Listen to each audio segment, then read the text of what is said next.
Tersesat, oh tersesat. Haleluya.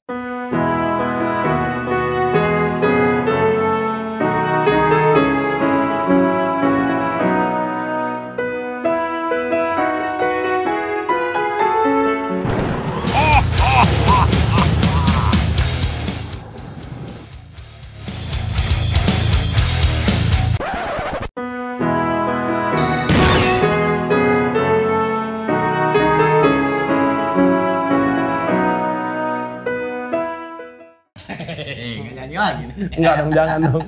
Lagu orang itu nanti copyright. Oh iya. Untung nggak sampai habis ya. Untung kenal. Itu kenal apaan, Bar? Itu kenal. Enggak dong, kan cuma haleluya. Iya. Katakan come on. Iya, katakan kamu cuman come on gitu doang, kagak ada apa-apa. Wah, lama-lama tambahin puji-pujian juga nih lagi acara ini. Lumayan nih. Tapi bikin lagu sendiri ya. Nggak apa-apa, kita datengin penyanyinya aja. Oh iya benar. Iya kan? Boleh. Jadi sebelum pendeta nanti bridging WL kita Iya. Lama-lama pun daripada minggu ini. Pokoknya gue kasih barcode aja. Pokoknya kalau jadi ibadah minggu gue kasih barcode. Barcode PCA. Termasuk OVO juga bisa. Oke, sekarang masuk kepada pertanyaan pertama. Yes. Silakan. Oke, pertanyaan pertama dari Vian Suri. Domba tersesat, haleluya. Tanya dong ke pendeta Yeri, katanya jodoh satu aja seumur hidup. Kalau nikah 2 kali, jodohnya yang mana? Menarik. Bagus sih. Iya. Ini gue juga punya pertanyaan. Ini Iya. kepada episode yang kemarin, jodoh option. Ada probability. Ini kalau tanya, nih abis cerai ya kan? Nah, coba, Iya. berarti gimana? Ya, jadi kan kalau firman itu kan pelita dan terang bagi jalan dan langkah kita. Artinya firman itu mengarahkan seseorang untuk sampai pada satu tujuan yang benar. Dia kan jalan kebenaran dan hidup. Nah dalam perjalanan pun, nah ini yang terjadi di area perjalanan ini. Ada yang berhasil, ada juga yang enggak. Itu sebabnya dikatakan Tuhan menyertai, bukan berhasil dan gagal. Dia menyertai aja gitu. Nah kita tahu misalnya satu rusuk, Tuhan kasih, jodoh di tangan Tuhan, satu seumur hidup. Dan bukan cuma masalah pernikahan, banyak nilai-nilai yang lain. Tapi terkadang bisa terjadi satu kegagalan di tengah jalan. Dan itu satu realita gitu. Nah pertama kalau orang nggak sadar bahwa ada realita, bukan kompromi ya. Ada realitanya yang terjadi. Nah kita nggak bisa selalu pakai satu platform harga mati. Persis ketika ada seorang wanita yang kedapatan melakukan berzina. Semua juga udah tahu di mata banyak orang berzina itu sesuatu yang jahat di mata Tuhan. Nah makanya kan ketika terjadi satu kegagalan. Jadi gue mau coba giring ke satu poin yaitu ruang gagal. Dalam pernikahan, dalam kehidupan pribadi. Nah ketika wanita yang kedapatan berzina ini dibawa ke Yesus, semua pengen tahu nih. Diapain sama Yesus gitu. Disikat, dihajar atau diapa gitu. Karena dia sudah melanggar. Karena dia sudah melanggar hukum Taurat. Iya, ini kan pertanyaan jadi hangat karena ada sisi pelanggarannya dong.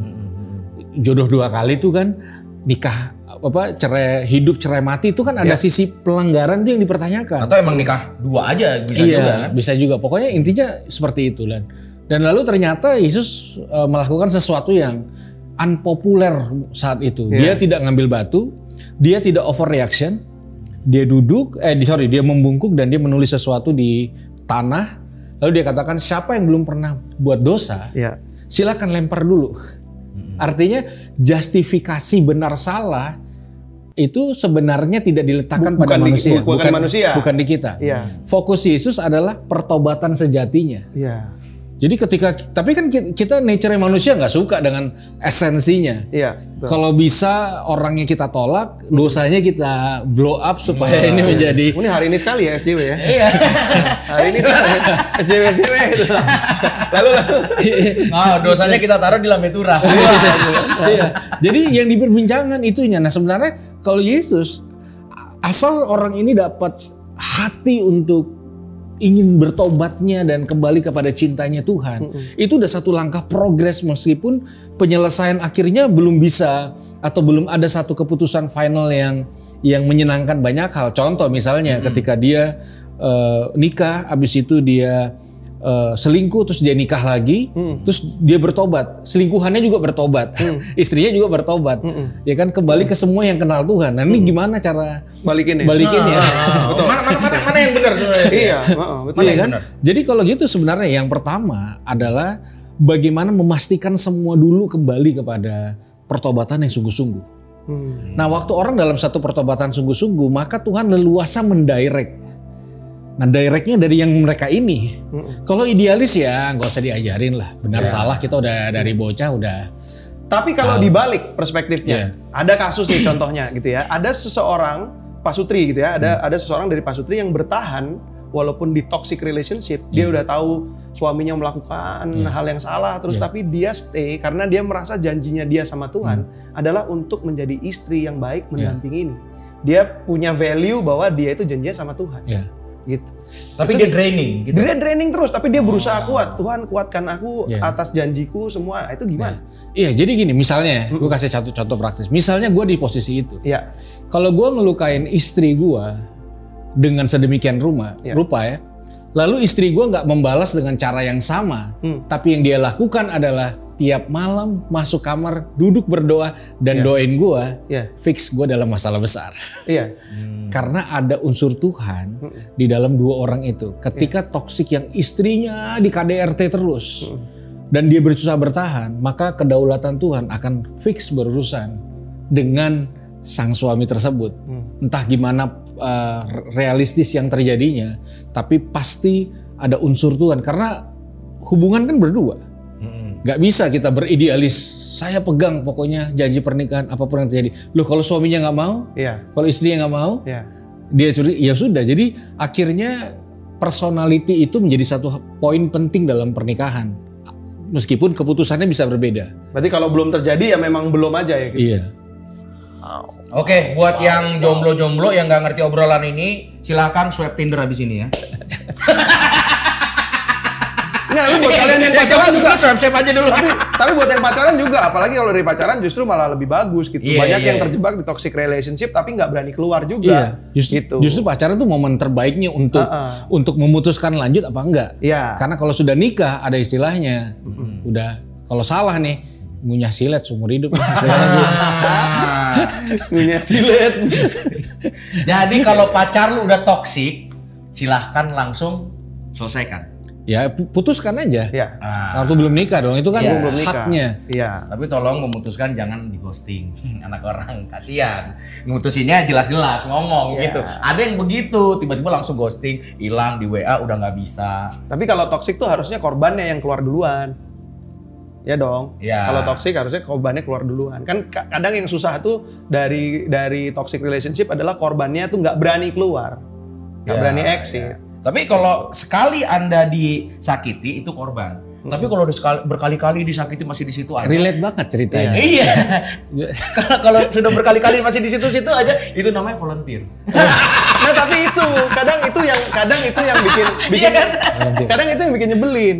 Karena dia ngerasa tempatnya di situ itu adalah apa namanya? Dia dengar suara Tuhan untuk dia stay di situ untuk menyelamatkan gitu. Itu Messiah syndrome. Saya sindrom. Aku yang akan menyelamatkan pacarku ini yang meskipun dia adalah bad guy gitu. Dia akan berubah bersamaku. Biarin, masa dia sih dia akan seumur hidup mukulin gua terus gitu kan. Kayak gitu. Makanya fuckboy kan kalau lu nggak mau sama gua pindah agama nih. Please jangan sampai doa Anda dijawab langsung sama Tuhan dengan cara Tuhan bicara di depan muka Anda. Karena habis dipukulin meninggal. Terus Tuhan bilang, "Bukan gitu sayang." gitu kan. Dijawab enggak gitu, kamu kan jadi sampai sini jadinya.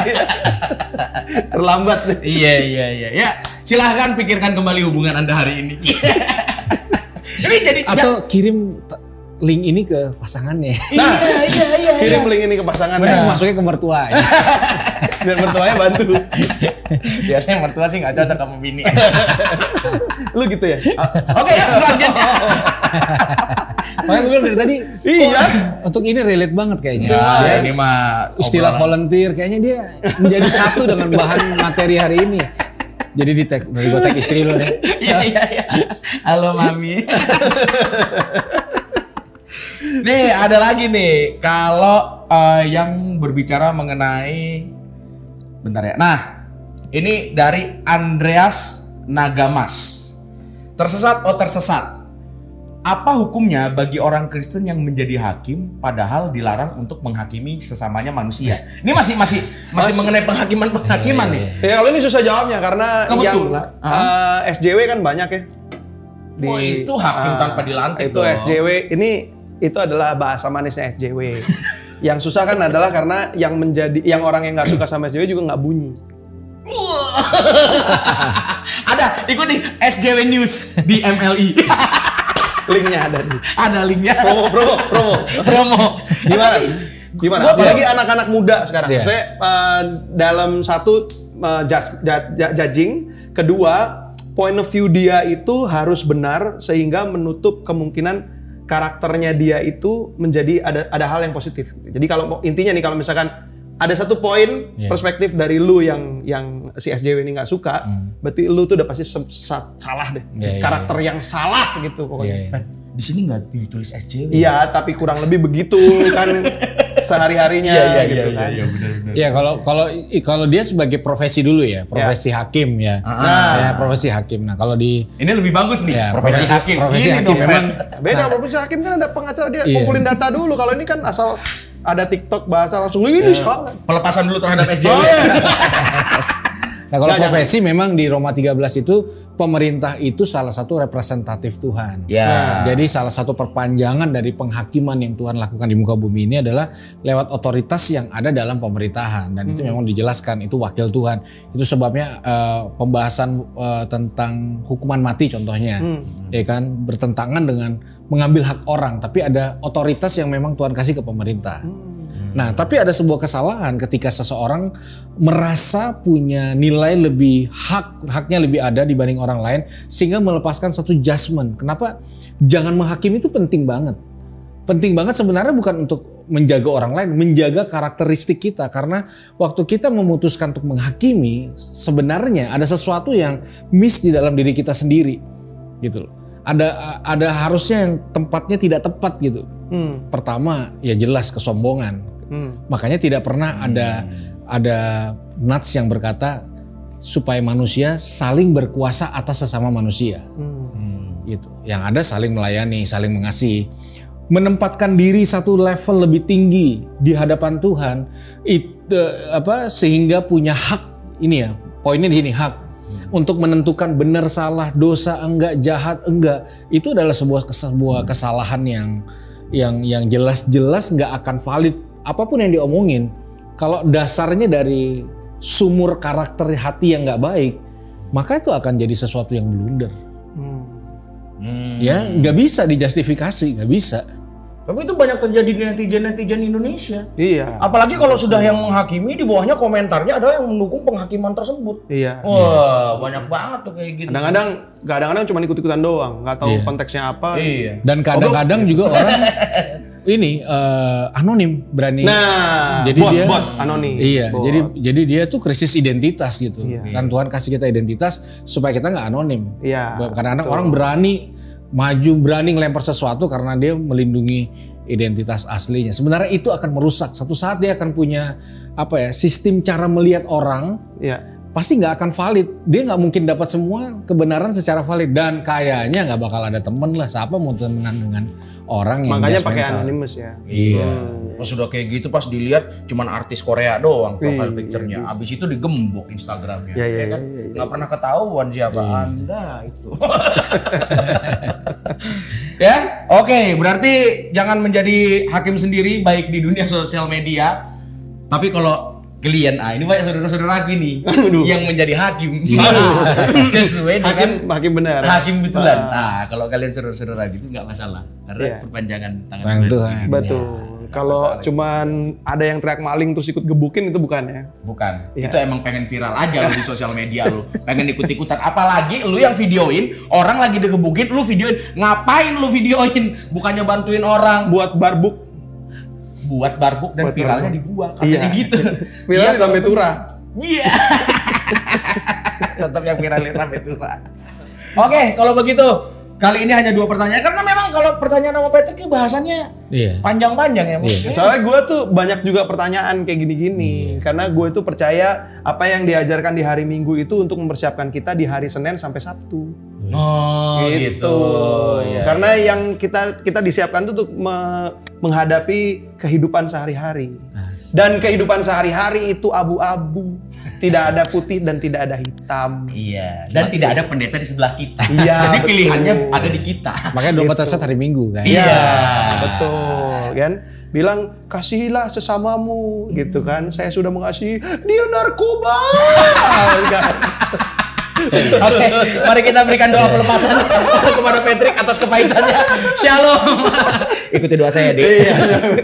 Katakan Tuhan Yesus. Tuhan Yesus. Aku bersyukur. Aku bersyukur.